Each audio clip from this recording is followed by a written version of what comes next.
Are we good? Good to go? Okay. Certification of resolution of compliance, please. Madam Chair, I move that the closed meeting was conducted in conformity with the provisions of the Virginia Freedom of Information Act as required by Section 2.2-3712D of the Code of Virginia, and certify that only public business matters lawfully exempted from open meeting requirements were discussed, and only such public business matters as were identified in the motion by which the closed meeting was convened were heard, discussed, or considered. Second.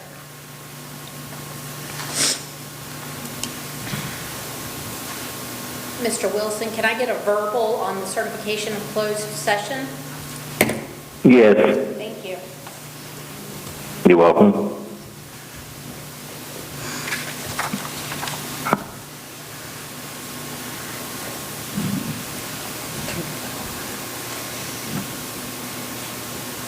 Okay, I want to welcome everyone to our April school board meeting. This is certainly a first, being in a situation like this, and we miss all the faces and bodies that are usually out there in front of us. I don't think this will be our last school board meeting like this, but we will do the best we can. Okay, I'm going to ask Ms. Perkins if you'll lead us in the pledge and the moment of silence. If you would join me, please. I pledge allegiance to the flag Of the To the United flag States of the United States of America, and to the to the republic for which it stands, stands, one nation, under God, liberty, and justice for all. Liberty and justice for all. and join me for a moment of silence. Thank you. And just so that everyone knows, Mr. Wilson is joining us by phone.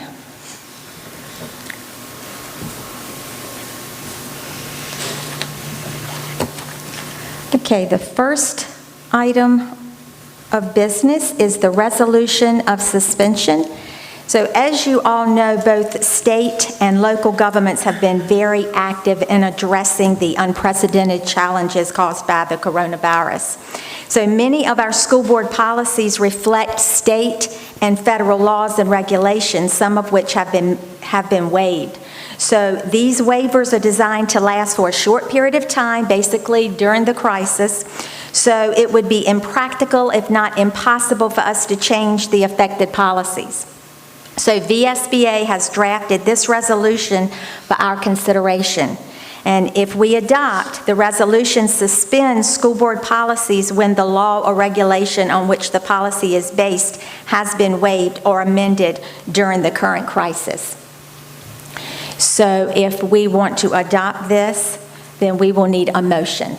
Madam Chair, I make a motion that we adopt the resolutions that were sent down from the Department of Education.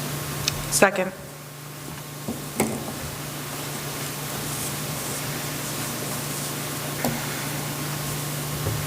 Mr. Wilson, I'll need a verbal vote on the waiving of the VSBA policies, school board policies. Yes. Thank you.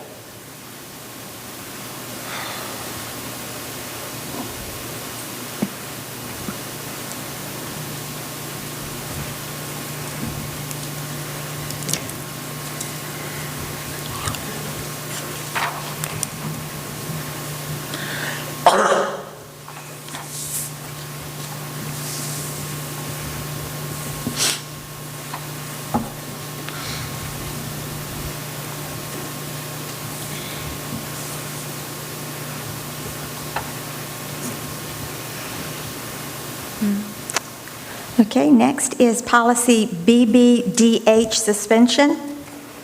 And so it deals with the public speaking, public comments to our school board meetings. And does anyone want to speak on that? Would you like me to elaborate?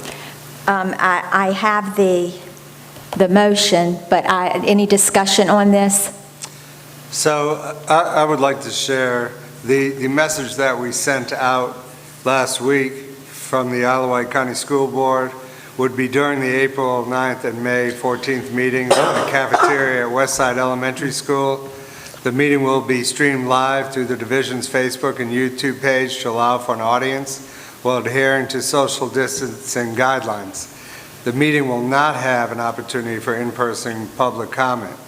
However, anyone wishing to have remarks heard during the citizens' comments section of the meeting can email their written comments to Tracy Ruitt, the board clerk, at truitt@iwcs.k12.va.us, and the remarks are limited to 5 minutes per person.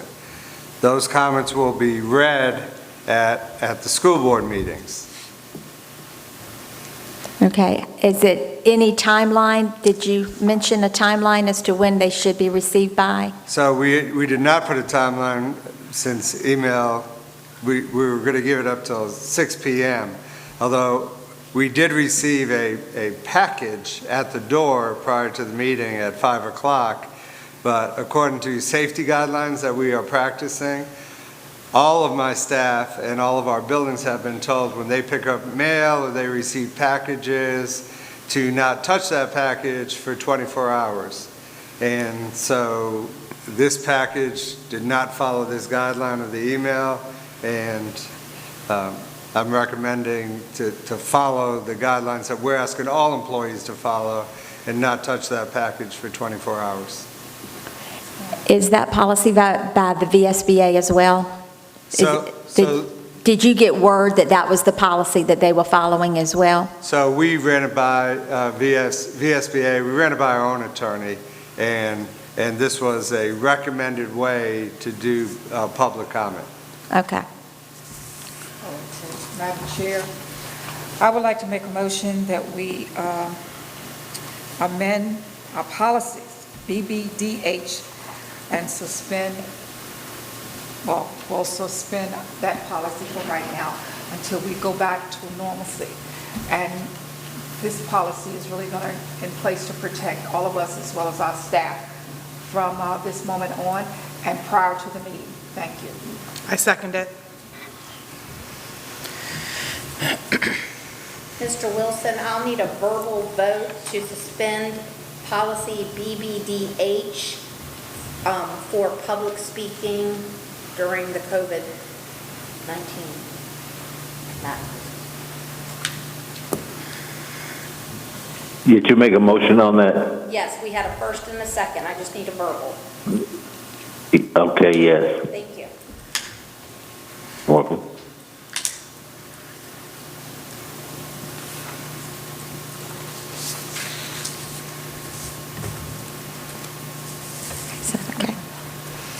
Okay, next on the agenda is the Isle of Wight Achievers.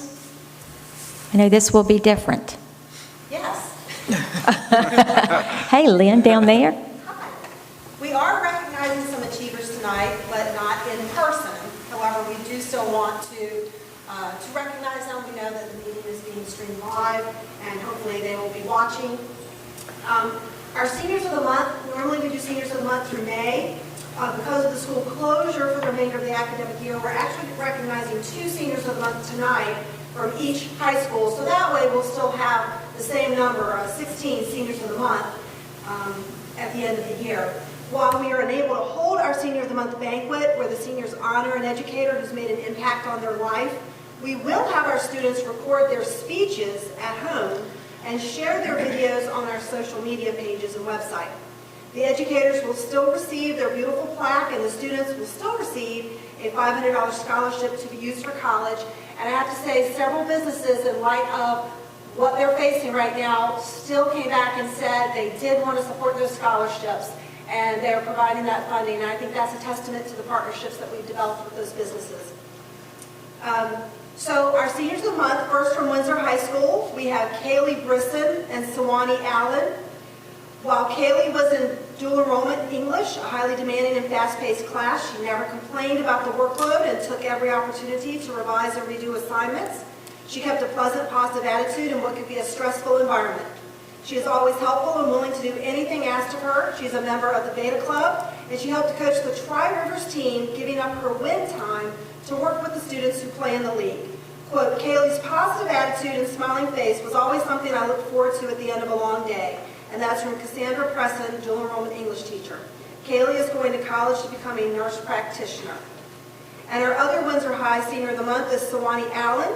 She is an excellent leader. First and foremost, she leads by example, modeling professionalism in all of her academic performances. Another reason why she's a cut above the rest is she volunteers to take on the challenging aspects of directing and leading in a show and theater. She can see an area of need and tackle the issue with the knowledge she's attained over the years in the course. Working side by side with her has been a great pleasure, and there's no doubt she has a bright future. Sawani assisted in coaching and choreographing Grease, not only working with her class, but working with her peers and beginning drama students on her own time to strengthen the quality of the show. When the show was canceled, Sawani lost her chance to play the lead, Sandy, in the musical. Although heartbroken, she demonstrated grace and maturity in her disappointment. It was evident she was concerned about her peers and her teacher as much, if not more, than herself. She is a class act. Quote, Sawani embodies the meaning of my favorite quote, act well your part, there all the honor lies, by Alexander Pope, and that's from Ginger Baby Riffle, theater teacher. Sawani will be attending Old Dominion University and majoring in criminal justice. From Smithville High School, our two seniors of the month are Rebecca Christian and Devin Fitzgerald. Rebecca Christian consistently takes risks, makes genuine efforts to include others, and focuses on kindness and joy in life. In class, she is a leader in her thinking, willing to make interpretations of texts and respectfully challenge others and work with others who struggle to understand the material. She truly demonstrates the ideals of Smithville High School through her determination to succeed, her diligent attitude to be positive despite negative circumstances, and her dependable kindness to every single student in the school. Rebecca is the first Smithville High student to advance to the Poetry Out Loud State Final Competition, a bold and challenging poetry recitation contest. Most students are uncomfortable with poetry and more are unhappy when asked to present material orally. She conquered her public speaking fears to dramatically perform 2 poems at the regional competition. She's not afraid to try new experiences and pushes past any anxieties about making mistakes, which is the only way to achieve success. Quote, Rebecca, a great student and a wonderful person, actively makes SHS a better school every single day. And that's from Julie Ng, English teacher. Rebecca plans to attend James Madison University. And finally, Devin Fitzgerald. Devin spends an inordinate amount of time both inside and outside the classroom ensuring the JROTC battalion runs smoothly, ensuring the students are represented at school board level as a member of the board, and participating in beta and outside competitions to provide SHS as a positive influence on her life. Devin placed third in the state in the American Legion Oratorical Contest, representing the Southeast region of Virginia. Before being injured, she was a member of both the drill team, which competed in the state competition, and the rifle team, which qualified for the Army JROTC Service Championships in its first year of existence. Quote, she's learned how to delegate tasks and follow up to ensure completion, which is one of the hardest leadership traits to practice. She volunteers her time to ensure cadets are trained for color guard events, and this is the first year we've allowed cadets to perform color guards without an instructor present, and is primarily due to her leadership in the program, and that's from Colonel Bedoin. She will be attending James Madison University, where she will either major in communications or political science.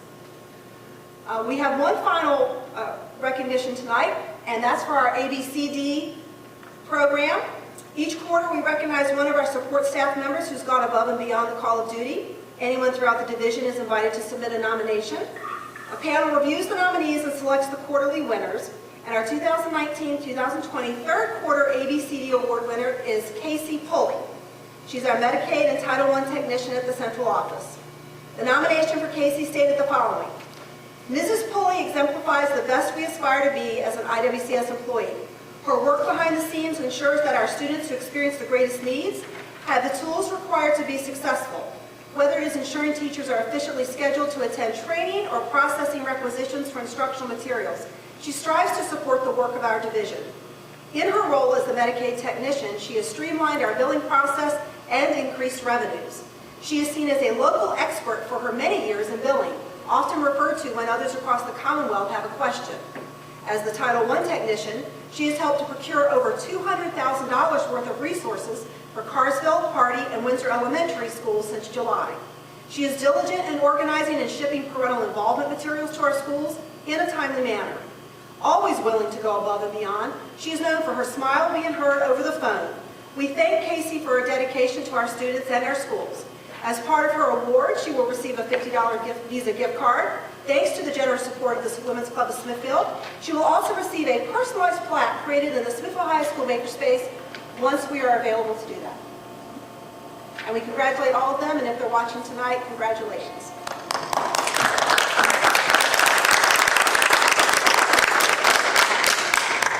Madam Chair, Go Achievers, go Achievers. I wonder if it would be possible at our next meetings that we're having here to have a picture of these young people broadcast when they. We can do that. And if I can jump in, yes, Madam Chair, we can do that. Ms. Parker? It's a good idea. Okay. I think that would be nice. Okay, next on the agenda is request to speak. Did we have any emails come through? Request to speak, okay. And next is board member committee reports. All my committees got canceled. Wow. I don't know. Madam Chair, How about, yes. we did have an opportunity, the committee, for party. Put your mic, make sure your mic. We had an opportunity to travel to Pennsylvania to visit a couple of schools, the committee for the building committee for Hardy Elementary School site. And it was an enjoyable trip, safe trip, and we got some very good ideas from that trip. We're supposed to have one more visit, local, Mrs. Hewlett and myself, coming up in a week or so. And then after that, hopefully we'll have a nice report for you all. Thank you. Okay. Well, this really isn't a committee report, but I will say that I was active in passing out student lunches the first 2 weeks that school was out. And I will say that I was just extremely proud of the teamwork that I observed firsthand, from the bus drivers to school administration, teachers, and the community coming together. It was such a joy to see everyone serve our students in the community. It was a great thing, and it's of course still happening, but I got to experience that firsthand. And the hard work from our administration. This has been an incredible, challenging time, and I want to recognize the hard work that every single one of you guys, your staff, has done, and the teachers, and it's just something we never ever dreamed of having to deal with. And I just think that you guys have done an incredible job so far, and I know you will continue to do a great job with these challenges. Okay, next on the agenda is the March financial presentation. At this point last year, we had spent or encumbered 77.1%. And as of March 31st, 2020, we had spent or encumbered 76%. And I'll be happy to entertain any questions you may have. I only had one, and that was the CTE computers that were listed on the financial report. Can you just let me know where, I think it's Eric, let me know, maybe someone else can, where they're going, teachers, students? They're going in labs at the high schools, and the funding source was Carl Perkins. Okay. Anybody else?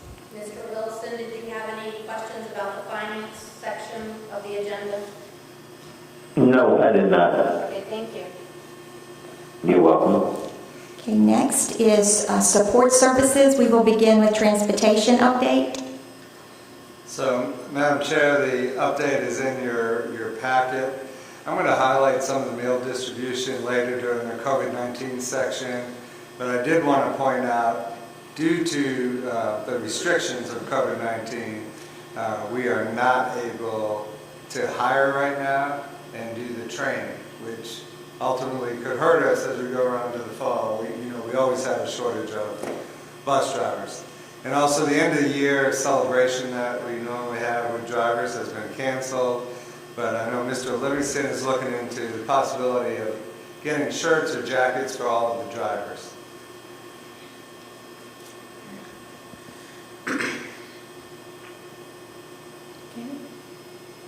Okay, we can move on to maintenance and security updates.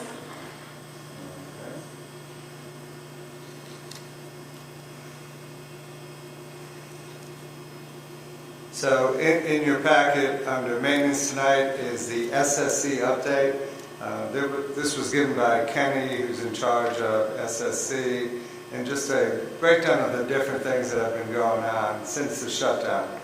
Week one was sanitizing the classroom using Verex 256, and they actually sprayed down the materials and the tables that we're sitting on tonight with that chemical as well.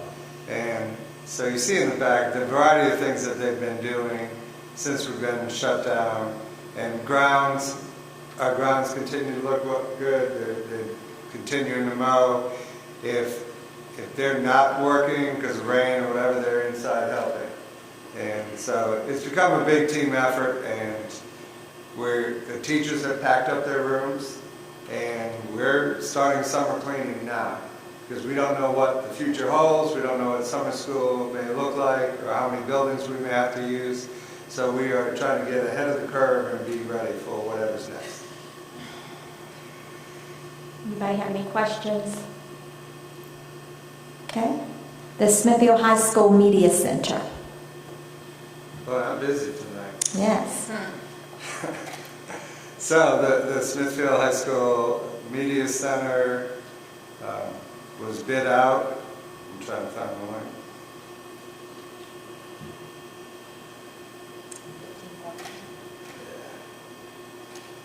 I'm trying to get there.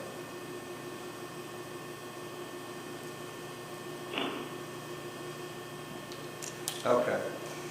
So we bid that project out, and the bids came in last week. We actually received 9 different bids from 9 different companies, which is the largest amount we've received for any of the like CTE projects and any of the buildings that we've done over the last couple of years. And this is the last of the Smithfield food money. And the bid came in, the low bid went to Heartland Construction, and that included 2 alternates, and the alternates were expanding the guidance into the media space, and also the nurse at the end of the space on that hallway, if you know where that is. So we were hoping to do all of that work at one time, and the bid came in low enough to accomplish that. So the bid was $487,000.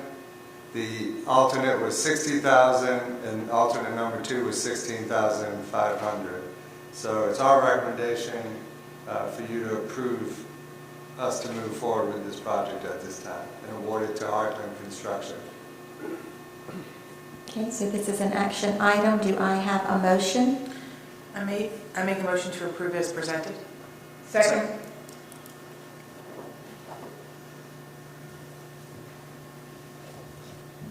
Mr. Wilson, I'll need a verbal. Yes. Or on the. Yes, I heard it. Okay, great, thank you. And I'm familiar with the company which had the best bid. I'm familiar with them. Hot. Yes, thank you. Okay.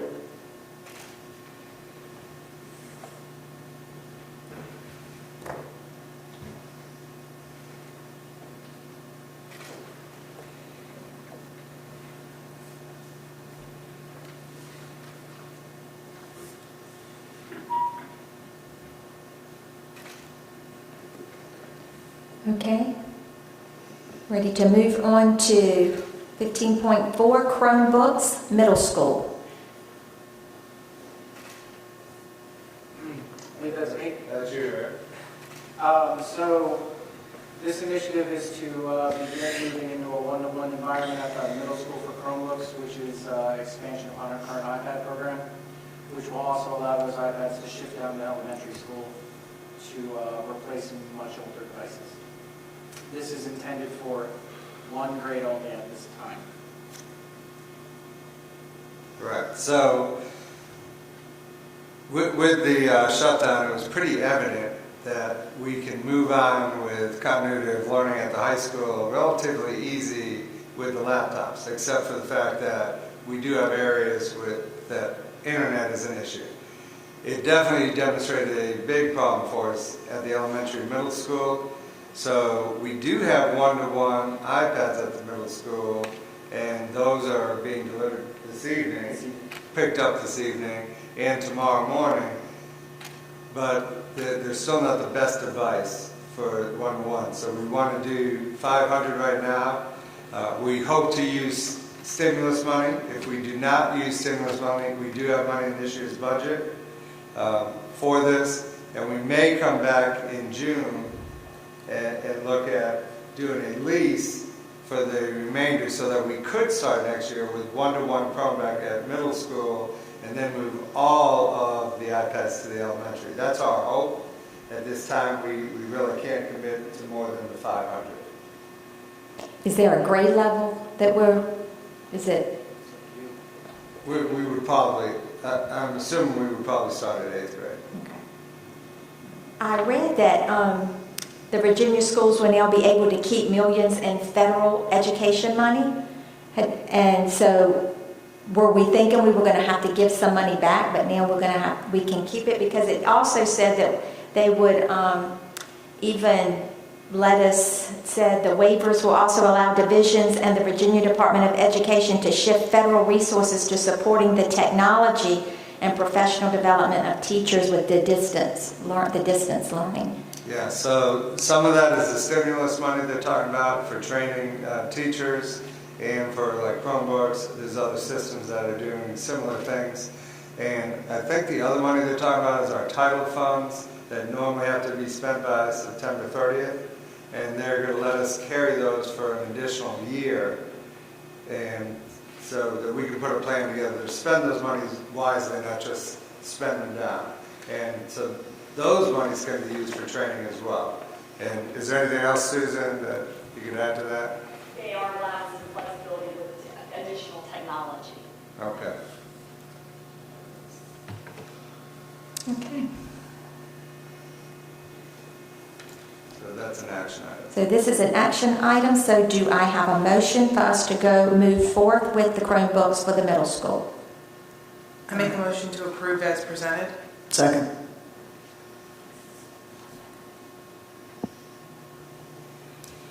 Mr. Wilson, I'll need a verbal on the Chromebooks for the middle school students. Yes, I'm in favor of them. Thank you.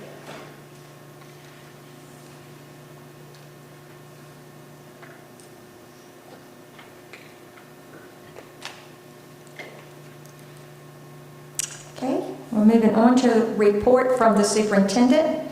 Okay. COVID-19 update. Can we add in, before we go to that, the Segura contract at this point? Yeah, sorry. Oh, okay. Yeah, you want to talk about that? Yeah. So the Segura contract is for our solar panels on our rooftops, and this has been reviewed and approved by our attorney, and we're asking for approval tonight to move forward with the solar contract. This is for all of the school buildings on all of the roofs, except for Hardy and West Side, due to the unknown plans for, well, we know the plans for Hardy to go forward, and the unknown plans for West Side. But we could always go back within this contract and add solar panels to a new Hardy, or to this building in the future, or to a new West Side. Okay. And again, this does not involve funds, just for Correct. people that are observing. Madam Chair, I make a motion that we approve the contract to install the solar panels to all of the buildings except Hardy and West Side. Second. Can I get a verbal? Oh, yes. Yes. Aye. Yes. Mr. Wilson, can I get a verbal Yes. vote on the solar panels? Thank you. Yes, Thank you.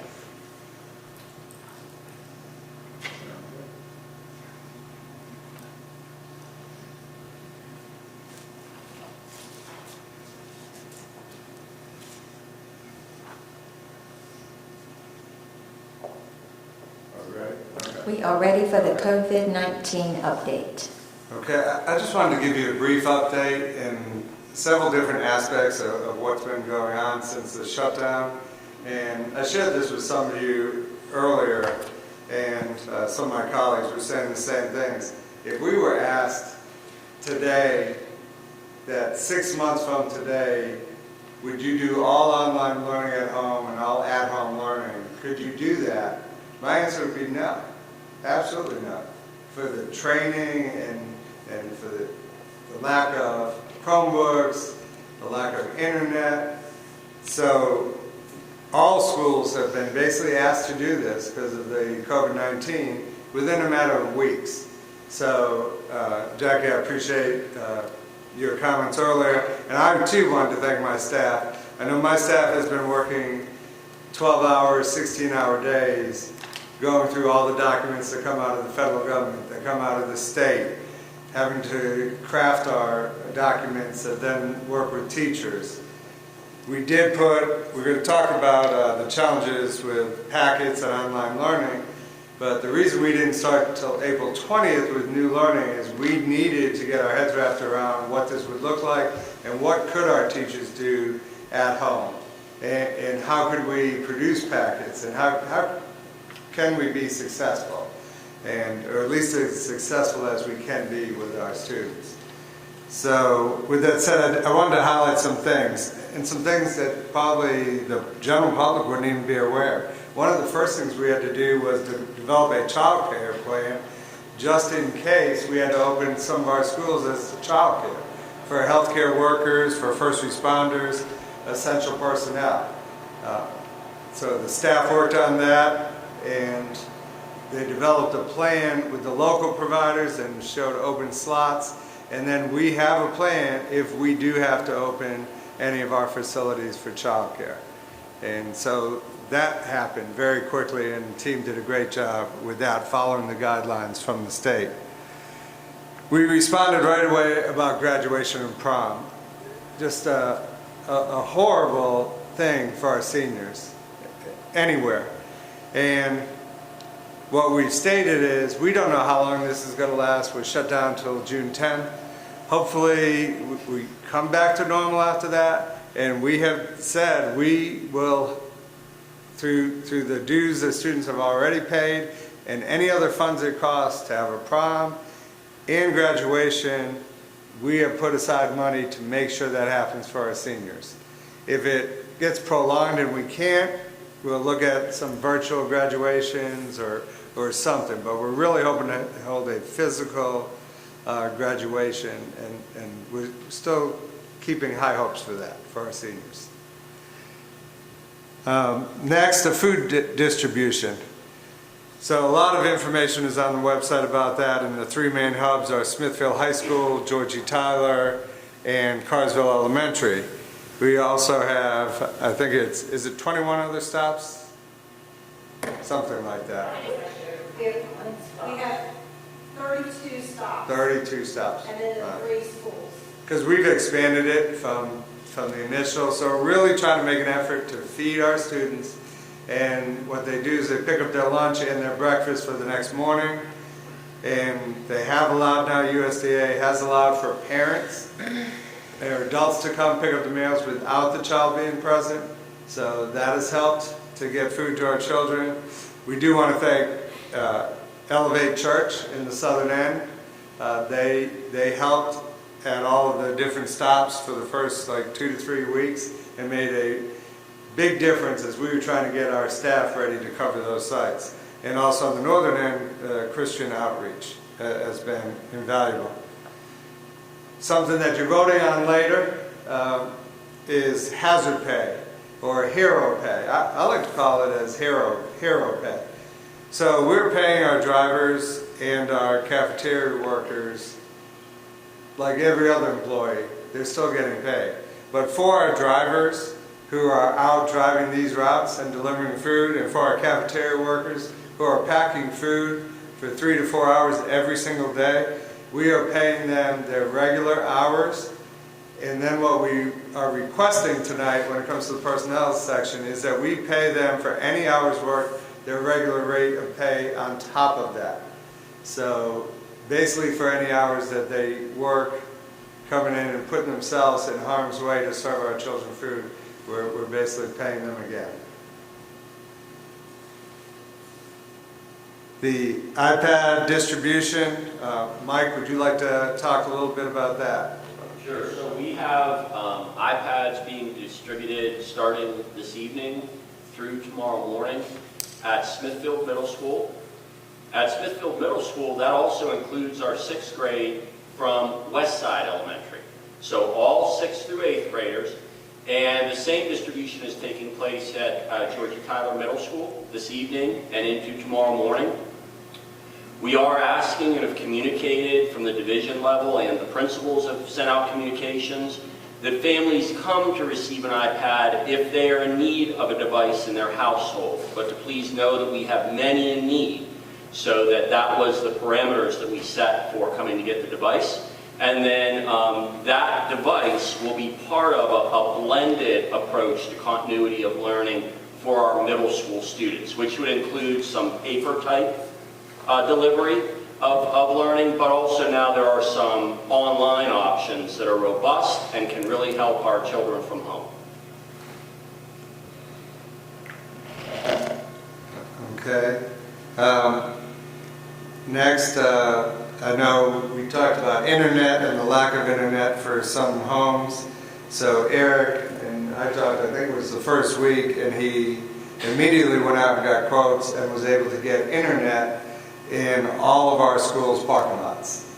So if you drive in, you'll be able to get solid internet. Do you want to expound on any of that? Sure. So originally the FCC guidelines stated that we were not allowed to do that, but they made a waiver in place right when all of this started that said we were allowed to provide internet for not only our students but a public Wi-Fi that's accessible beyond our borders. So we immediately, I had a code ready for Dr. Gordon and we brought it up. We got it installed. We have one school left to go, which is Georgia Tyler, which will be installed on Monday. Every other school at this point has at least one, if not 2, 3, or at Smithville High School, 6 external locations that you can go into a parking lot and get our wireless, both secure and guest networks. How many students do we have that do not have access to Wi-Fi at home? Well, Do you know? when we did the survey, I think, wasn't it like 700? Over 700 families that responded. Right. That they do not have reliable internet. Right. And then the difference with everyone being at home too. Right. The strain on the broadband and the Right, there's a lot of strain on it. So we're also looking to put 4 of our buses that have Wi-Fi out in different locations in the county as well, and we're still working on that plan to strategically spread them out in other areas that are not covered. And one way that would help, especially at the high school, is if a teacher has things, they don't have to sit in the parking lot all day. They may be able to put things on that a student can download while they sit in the parking lot and then take home and work on. So don't think of it as you have to come drive into the parking lot and sit there for hours. Some of the work could be interactive like that, or a lot of it could just be downloaded to the laptop. Now, once this crisis is over and we go back to normalcy, will this be taken away? Or is this something that's going to stay? If the FCC removes their allowance, we would have to reduce it again. But they would have to do that. Right now, according to them, it is totally allowed, and so we're doing it. So, excuse me, Madam Chair, do they allow, well... I cannot hear you. Can you hear me now? What about the internet, having internet on the buses? Is that allowed now? It is permitted through FCC guidelines, and we currently have 4 buses that are outfitted to provide wireless. Okay. It does require a cellular connection, and I think Dr. Bird was just trying to find the most strategic locations in the county that wouldn't already have wireless available from some other source. Okay. Because I was just thinking about that. I did a webinar yesterday the board members are still working too, because we have active webinars that we're doing for the state as well as national. And I was involved in one yesterday where they were talking about, I think it was a school district in Alabama, and they were actually installing internet on all of their buses because some of their students have about an hour's drive from school to home. I don't think we have, I know we don't have any that's on the bus that long, but if we do install the internet on the buses, those that live a little further out in the county, at least they will allow them time to do their homework on the bus if they do not have the connections at home. Right. So I'm going to stay with technology for a little bit. If Eric, you could describe what your staff is doing right now to currently help any faculty or students with difficulties.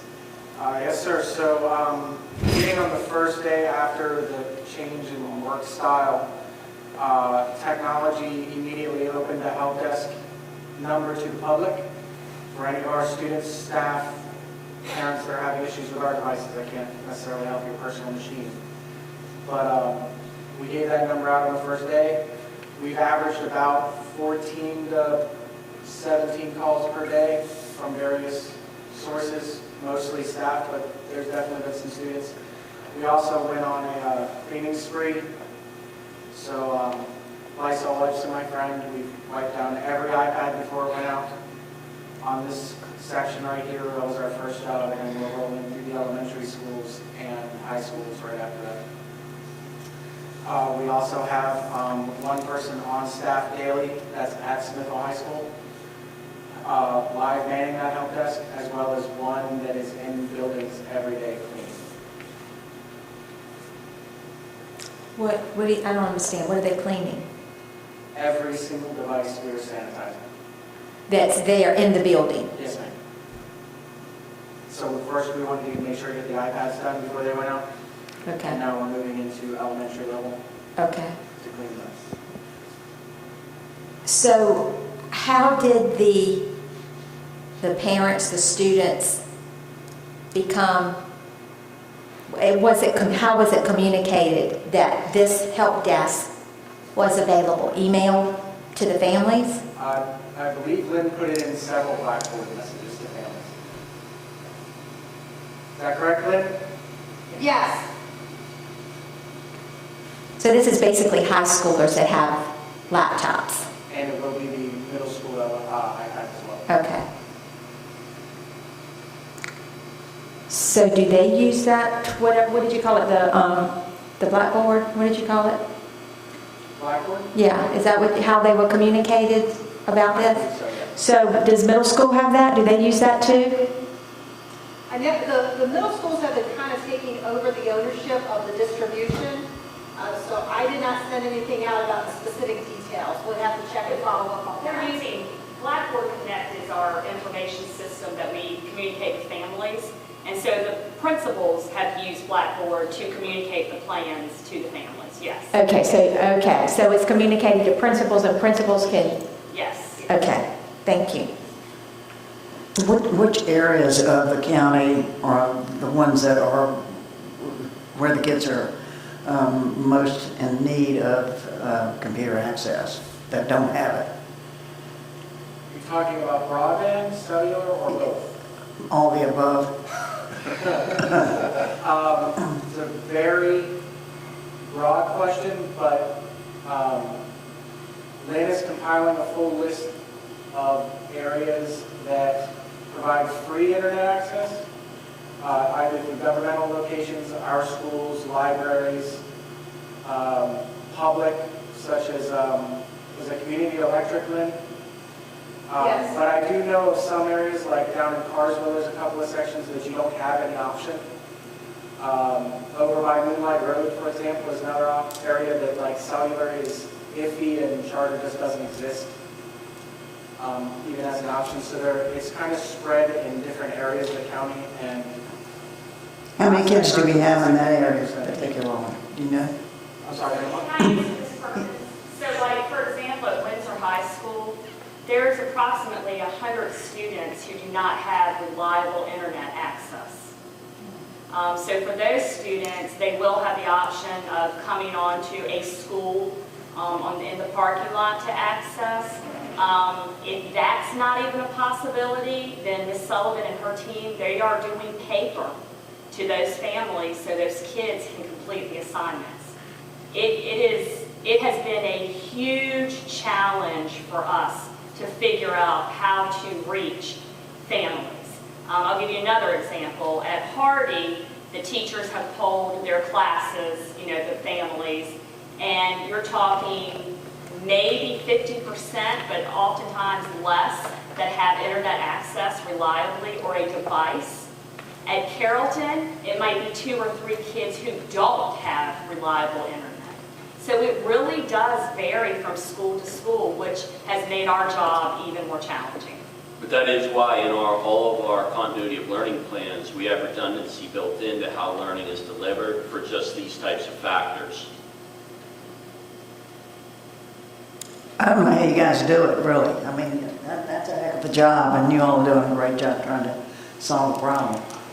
Honestly, the principals have worked nonstop trying to help us solve this. Our entire team, it has been all of us just working, trying to figure it out. And I know we're not alone. It's every division. We're on the phone with our division counterparts, and we're all trying to figure out how are we going to make this work. So if, I would like you to share with the board some about the 5 Cs challenge, what we've been doing this week, and what's going to start happening after April 20th. What kind of access our students are going to have to their teachers at the different grade levels? If you could briefly talk about that. Sure. I'll provide a little overview, and then Susan probably provide a little bit more detail on some of the specific learning. I'll just go back just a little bit, Dr. Thornton, on our timeline. From the initial closure of 2 weeks from the governor's order, as you know there, we provided 2 weeks worth of review packets for the students.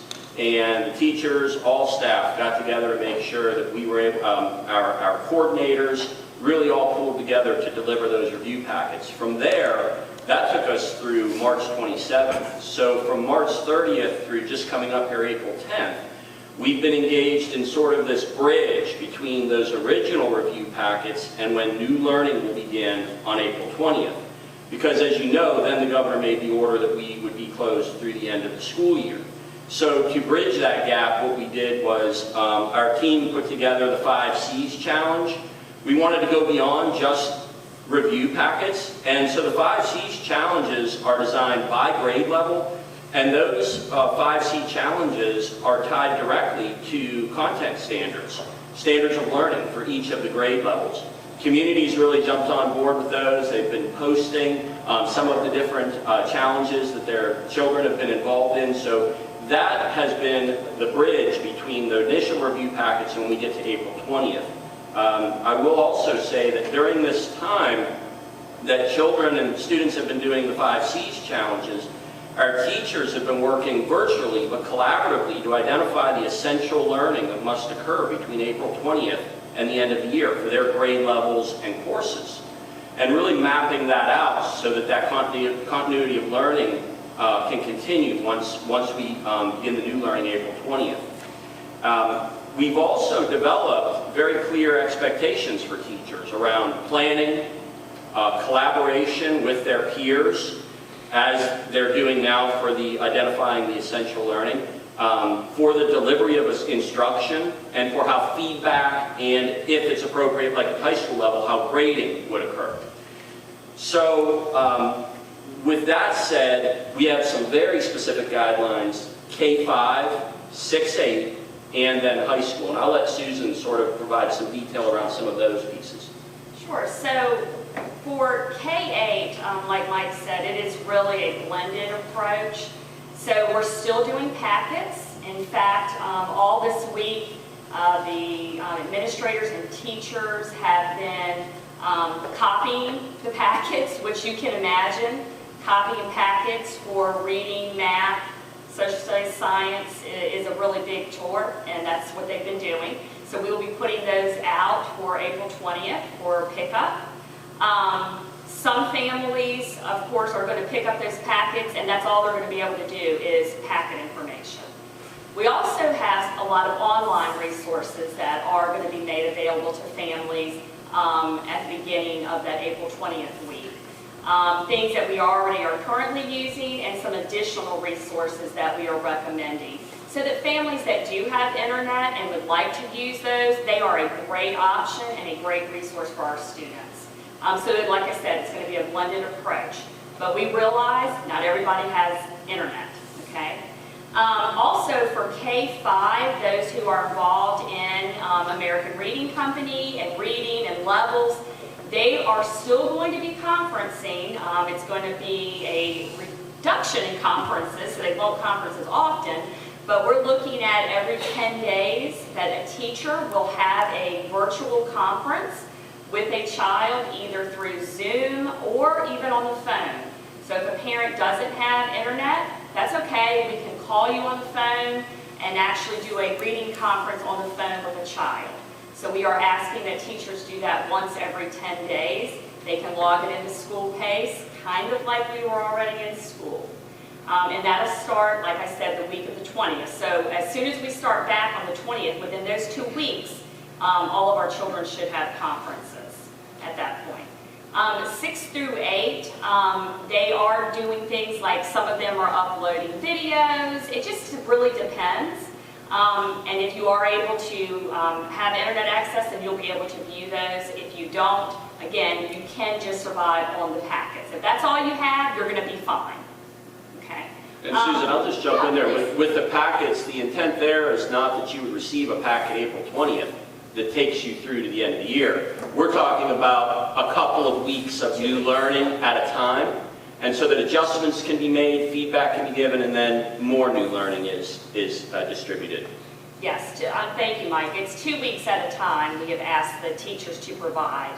And again, you know, that's going to vary from child to child as to how long it takes to complete. You know, this at-home schooling is no easy task, especially as I'm working full-time from home. I am one of those working moms that's like, whoo, this is a lot. So it really is a challenge for our parents, and I feel for them. I have never heard so many positive comments from parents about teachers since this crisis. I mean, I am hearing, appreciation is coming to our teachers now. I mean, parents are really seeing what teachers actually go through. Yeah. I've learned homeschooling is not an option for me. So. And then 9 through 12,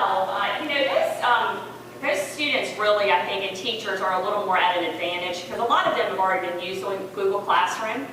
So now it is the shift, and it is a mindset change to do online learning via Zoom and posting lessons. It's a little bit different, but not as big of a stretch, I think, as it has been for our elementary folks.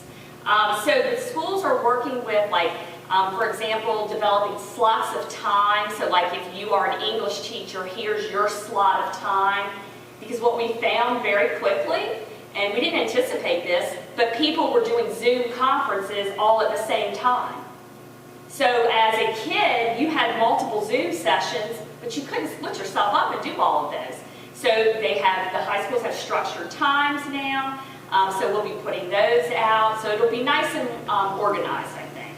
And then all teachers will be expected to have some office hour time, where that they will sit and answer emails or chat with a student, whatever is needed. So we've been, getting that plan ready, and like Mike said, really that bulk of what I just explained is going to start April 20th. I also would like to share, just so you know, what about special education? That has been huge trying to figure this out, and Ms. Magner and her team have worked very closely with our attorney. We have had to amend every IEP so that it fits our current reality. So if you had service minutes of 200 minutes a week, well, that's not realistic for our current situation. So our SPED teachers have had to make contact with every family, amend those IEPs very quickly just for the duration that we're out. So that's been going on as well. I don't know if I left anything out. I did wonder about that. Yes. We've had to do that.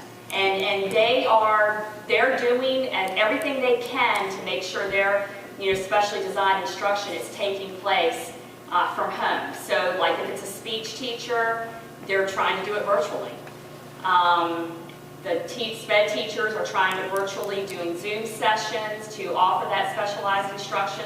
We are utilizing an online program if possible. So that has been, another huge challenge of trying to figure out how do we do this. And so There are some teachers who are sitting in parking lots. Yes, we know.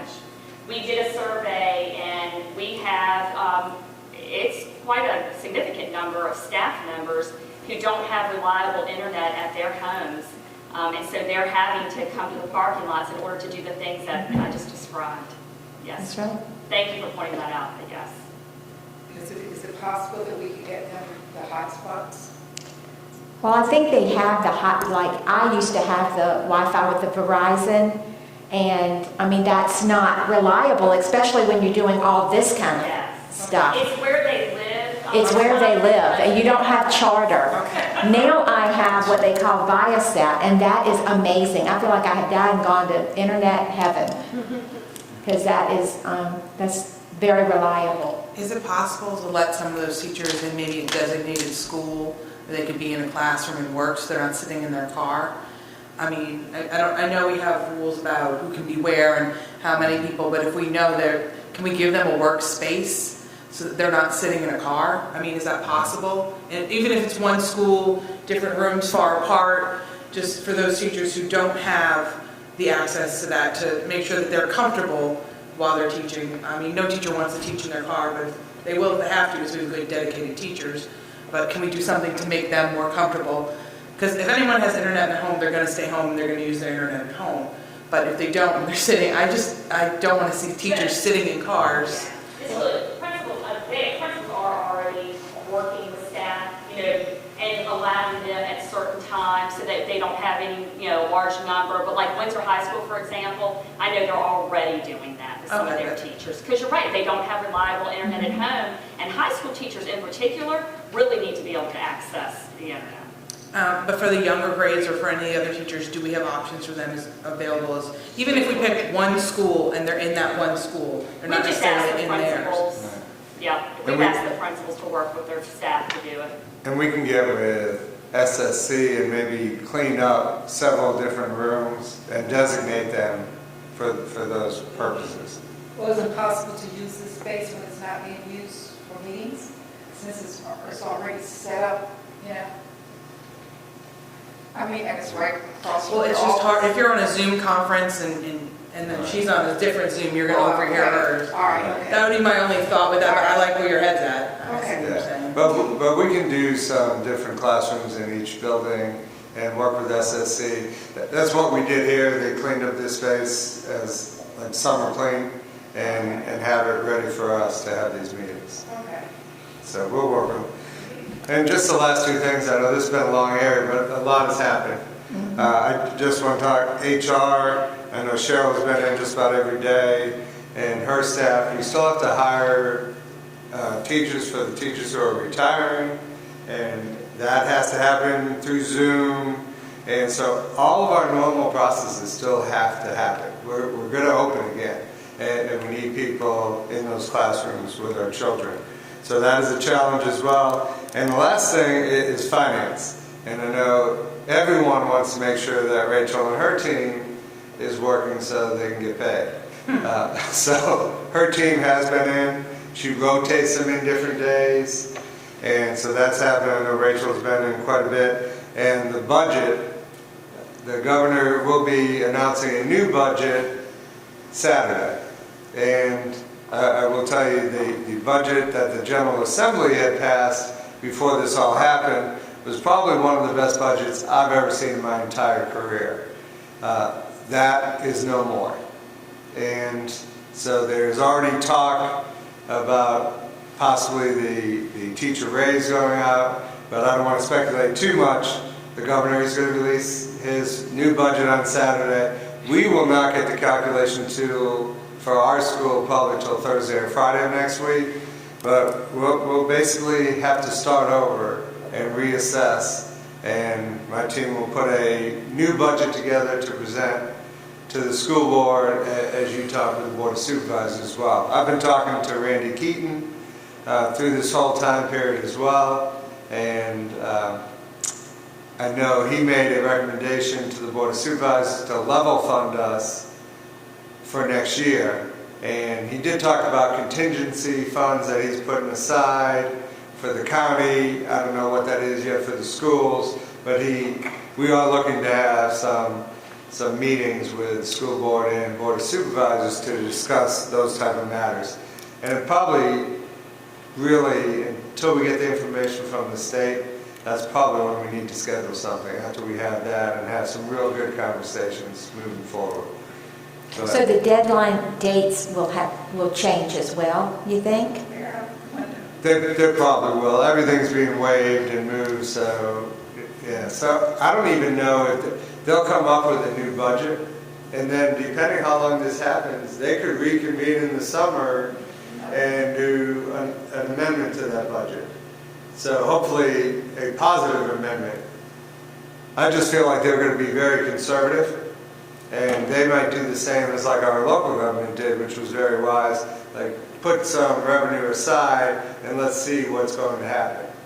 So as soon as I get that information, we'll talk more about that, and maybe have a work session, whether it's here or whether it's a virtual work session, and talk about the budget.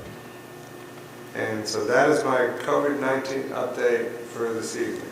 And you said you're getting the budget next It should be next Thursday or Friday. We'll get the calculation tool that comes from VDOE. So once the governor submits his budget on Saturday, then the team at VDOE puts together the calculation tools that get sent out to all the counties. Okay. Wow, that was a lot. Lots happening. Yes, it is. Okay. Did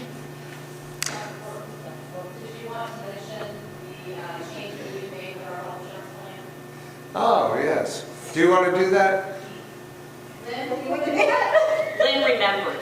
Lynn remembered. We did this all the way over to Rachel. We did. How about someone with a microphone? That is great. Well, I can talk briefly about it. So we've been, again, we've had so many meetings, it's hard to remember all of them, but we're meeting with BPA, who is our health insurance consultants, and we talk a lot about telemedicine, which a lot of our consortium has not really bought into the telemedicine. It costs $6 per employee a month, which costs us about, what, $20-some thousand for the year. But the employee can call in and it doesn't cost them anything, no copay. And with this happening, what a better time to be calling in and using telemedicine wisely. It'll also save us money in the long run if they call in and do it through telemedicine. Do you want to elaborate on any of that part of it?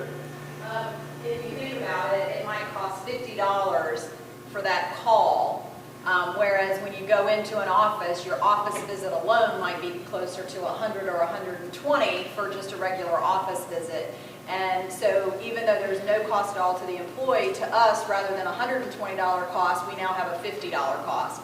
So our claims will be less for those who actually use the telemedicine. And as we all know, a lot of your doctor's offices are closed right now. You can't go in and get your regular checkup or call in for a sore throat because they don't want you in there unless it's truly an emergency or unless you need to be tested for COVID-19. So we think it's a great benefit to add to our employees. Any person that is in your household that's considered one of your dependents, whether they're actually covered by the plan or not, will be eligible to use the telemedicine. So you may be on an employee-only plan but have 5 members in your household, so they all would be able to use the plan. Would that still cost $50 every time they call in? Yes, it will be $50 to us, but again, if they went in and we're using the $120 cost, it's less for us. So it's zero cost to the employee. Right. To the employee. So it's a great benefit and a great way to move forward. We've advertised it and sent it out to district news, and we're really promoting it. And we think it will be a good thing for the long term for both the employees and for the school division. When I'm sick, I don't want to go anywhere, so I mean, to be fair, like, that sounds like a great advantage. And that's I cannot hear you. That's only. I cannot hear you. I'm speaking into the microphone, Alvin. So that's only if the employee wants to use it. If they still want to go to their regular doctor, they can still go to their regular doctor, correct? Absolutely. I mean, I would use it. I don't get health benefits with it. Okay. Okay, we're ready now for 16.2, the Carl Perkins Plan for Career and Technical Education. Yes, so the 2021 Carl Perkins grant has been submitted to the board. This is the second read for action. As you know, the grant allocates federal funds to school divisions on an annual basis to the improvement of secondary, post-secondary career and technical education programs. Okay, so we need a motion to approve the Carl Perkins Plan. I make a motion to approve the Carl Perkins Plan for Career and Technical Education. Second. Mr. Wilson, can I get a verbal on the Carl Perkins Plan, second read? Yeah, I have a question on it. Yes. The question I had on the Carl Perkins plan is we have an accurate inventory on the things that we've gotten from him that are up to date. Do you have an accurate inventory? Inventory, yes. So Yeah. yes. So for all equipment that's purchased through the Carl Perkins grant, we go through a specific process. We maintain an inventory, and for all CTE equipment, whether it's purchased with Perkins money or not, we do maintain an inventory of all equipment. Okay, now I'm second yes. Okay, thank you. You're welcome.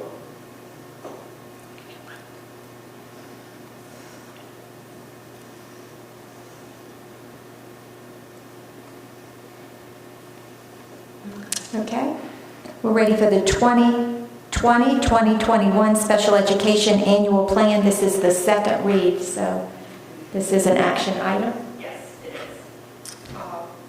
Madam Chair, I move that we accept the 2020-2021 Special Education Annual Plan, second read. Second.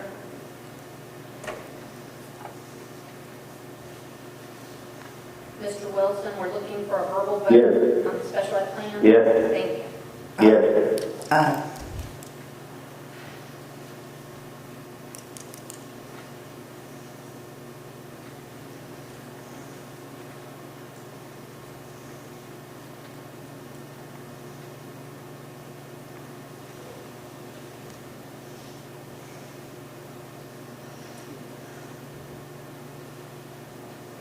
Okay, we're ready for the resolution in support of Olive White Transportation Projects.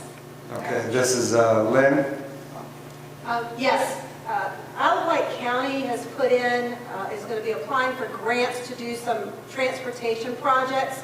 2 of the 3 projects are close to our schools, and they've asked for school board support for the projects. Even though they're with roadways, they know that it will go towards them getting the grant if they can show they have support of the schools. One of the projects is near West Side at the stoplight, 258 and 10 Business.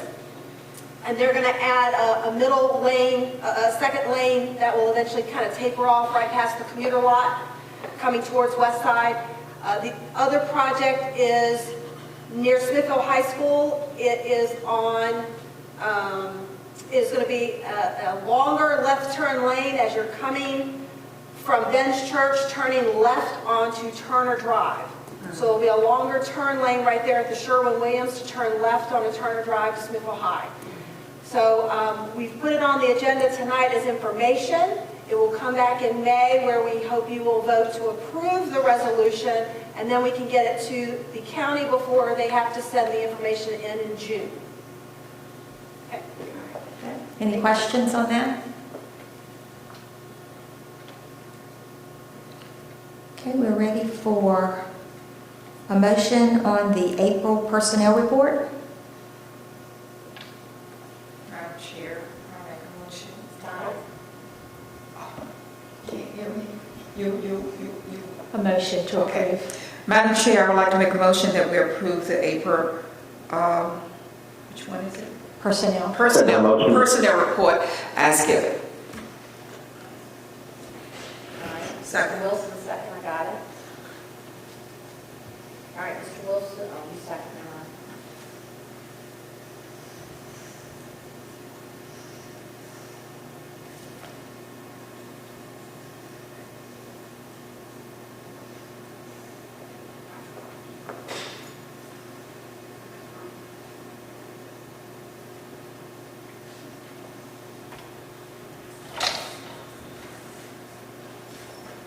Mr. Edwards?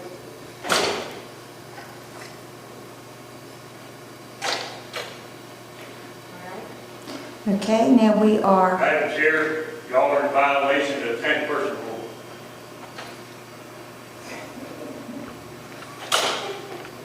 next is the approval of the adoption of consent agenda.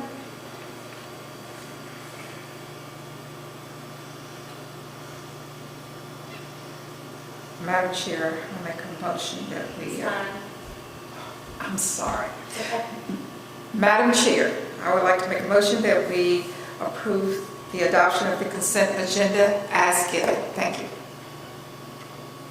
Second.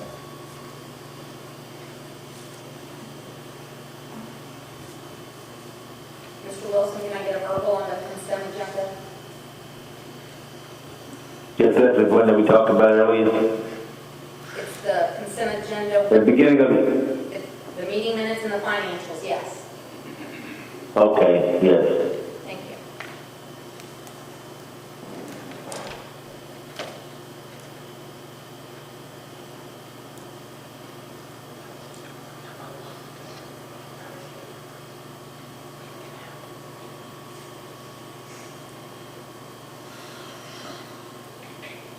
Okay.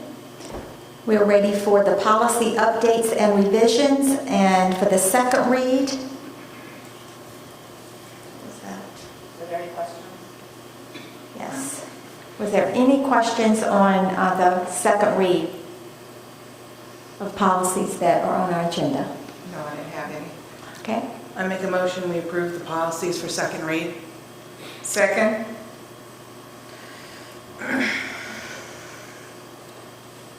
Mr. Wilson, can I get a verbal on the second? Yes. Okay, thank you. Yes, yes, Okay.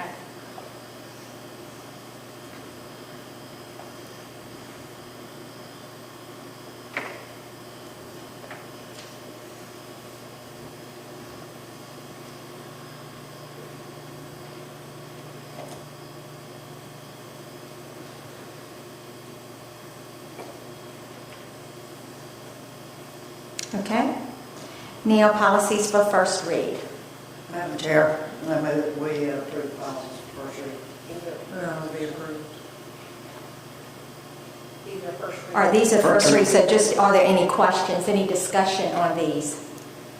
And I just had a question. I mean, I don't think we will ever, I hope we will never be a part of this, but I just didn't quite understand the policy. That's why I'm going to ask this question. It says, any student attending a school which has been designated as a persistently dangerous school by the VDOE will be offered the opportunity to transfer to another school in the division which is not so designated. So does that mean, we don't have any schools designated that, of course we don't.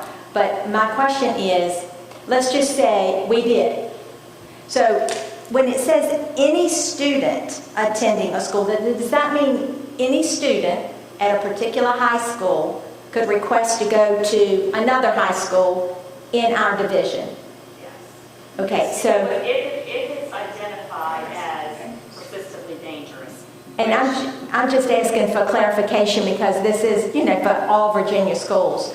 So wouldn't that that be like, I mean, that policy to me could be overwhelming for all students could ask to go to another school. Is that what it's saying? Yeah, I mean, it gives parents the right to ask that a child be permitted to go to a school that's not labeled persistently dangerous. That's what I thought. And that is collected through our safety, we do a crime and violence report every single year. Right. So we are nowhere. Oh, I understand that. I just wanted to be clear about the policy itself. Yes, and it actually, it's part of a federal mandate from No Child Left Behind back in 2001. It is state code that we have this policy. This is a VSBA policy that we are adopting, and it's just a renewal of that same policy. It's a requirement. You have to have it. Madam Chair, I have a question. Okay. On the same note, I understand why that policy is there, but for instance, we have 2 high schools in this area. And let's just say Windsor may be on that list, the dangerous school. So if there's a parent or a student say, well, I want to go to Smithville High School, they go to Smithville High School. But are you also telling me, what if that student that's at Windsor High School, can they overlook Smithville High School, which is in the same district, and say, hey, I want to go to a school in Suffolk? Or would they have to be, I'm asking that question. Yeah, Now, I understand there are some districts you may just have one high school, so they have no other option but to go to another school district. Well, the policy continues to read, if there is another school in the division to which students may transfer, the division may, if there is not another school in the division to which the students may transfer, then they can explore other options. So it looks like with this policy, they would go to the other high school in the division, but if they were both designated that, then they would go other options outside the It's division. similar to the same thing that they did with the SOLs. If the school. I just thought that was interesting, and I wanted to make sure I was understanding it correctly. Thank you for clarifying that. Any other discussion on the policies for first read? Any questions? Okay. Any board comments? I have a question. Normally we do kindergarten registration in April. I know we can probably still push the online. I know you guys have been mildly occupied with some things going on recently. But I have gotten some questions from parents about kindergarten registration. Do we have any plan for that right now, or did that kind of just get pushed to the side for right now while we're dealing with this stuff? We got a plan. In fact, it went on the website today. Building website and then division website. Facebook and Twitter. So starting May 4th, we are open, meaning Power School is open for registration for next school year. Parents should register online. Once we are allowed to open our buildings, we will then accept the proof of residency, the birth certificate, the other documents that are required. So for right now, once May 4th hits, you are allowed to register online, and then we will then schedule times for those people to come in once we open to finish the paperwork. Okay, so you do your online portion now, and then August, July, whenever we're good to go, That's right. they can come to the school and show the birth certificates, the proof of address, and all that other good stuff that you need for the school. Starting May 4th. Right now, we're not ready. We are not ready now. May 4th. Yes. Because of the microphone. May 4th is when you can register your children for kindergarten online for phase 1, and then phase 2 is when you bring your documents into the school. And those aren't for people who are transferring now. I don't want to get that confused. If you're transferring now, we are open. We will take transfers. I'm talking about for 2021. The ones who want to start in September. Yes, ma'am. Yes, that's the ones I've been getting questions about. Yeah. Because they want their babies to start kindergarten And on we track. want them to start. Absolutely. We want everyone to be in school. That's a good question. That's a good question. Ms. Perkins, do you have any questions or any comments? No, ma'am. Thank you. Ms. Tynes, do you have any comments? How about Mr. Wilson? Mr. Wilson, do you have any comments for the board agenda or board? No, not at this time. I think I'm just on the same page with you all. Okay, I wanted to say this, that I emailed each board member information to review on the VSBA legislative positions, because this summer, this committee will begin its annual task of considering changes or addition in the VSBA legislative positions proposed by school boards. The legislative positions provide the basis for making present or future decisions about education and school board legislative positions, and they constitute the VSBA's legislative belief system. But this involves school boards sending in proposals for changes or additions. So I'm asking that you review the content sent by email, and if you have any proposals for changes or additions to the VSBA legislative positions, let me know in time to put it on the May school board agenda, as it must be voted on by the whole board. One school board member can't make a proposal. It's not accepted. So proposals are due into VSBA office no later than Monday, June the 8th, 2020. Okay? Any more? I think that's it. Okay, we will. Meeting is adjourned. Oh, I had an announcement. I didn't know you were on comments, but that's okay.